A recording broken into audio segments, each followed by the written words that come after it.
एक बिल जो महिलाओं को सशक्त बनाने के लिए था, वो एक बड़ी राजनीतिक लड़ाई की वजह बन गया। चलिए देखते हैं कैसे। एक अहम संवैधानिक संशोधन पास नहीं हो पाया और अब सरकार और विपक्ष में आरोप प्रत्यारोप का दौर चल रहा है। तो समझते हैं कि आखिर हुआ क्या और दोनों पक्षों के तर्क क्या हैं। इस कानून को नारी शक्ति वंदन अधिनियम नाम दिया गया था। ये सरकार की एक बड़ी पहल थी। मकसद था सभी सीटों में से 1/3 महिलाओं के लिए आरक्षित करना, एक बहुत बड़ा कदम। लेकिन बिल पास नहीं हो पाया और यहीं से शुरू हुआ एक बड़ा राजनीतिक टकराव। देखते हैं कैसे। बिल के फेल होने के बाद प्रधानमंत्री ने राष्ट्र को संबोधित किया और सरकार का पक्ष रखा।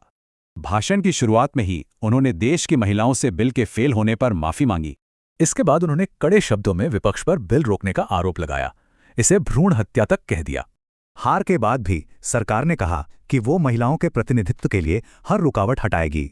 अब विपक्ष ने भी तुरंत और जोरदार जवाब दिया और मामले की एक बिल्कुल अलग तस्वीर पेश की।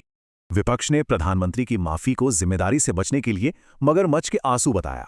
एक बड़ा आरोप यह था कि ये राष्ट्र के नाम संबोधन नहीं बल्कि एक चुनावी भाषण का।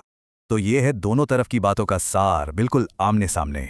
दिलचस्प बात यह है कि दोनों पक्ष आरक्षण चाहते हैं, तो फिर झगड़ा किस बात पर है?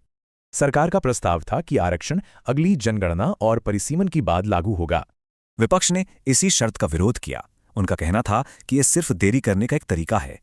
विपक्ष का यह भी कहना था कि पीएम का भाषण आदर्श आचार संहिता का खुला दुरुपयोग था। अब बिल तो अटक गया है और दोनों ही पक्ष अपनी अपनी बात पर अड़े हैं। तो नतीजा ये है कि बिल की नाकामी के लिए सरकार विपक्ष को और विपक्ष सरकार को जिम्मेदार ठहरा रहा है।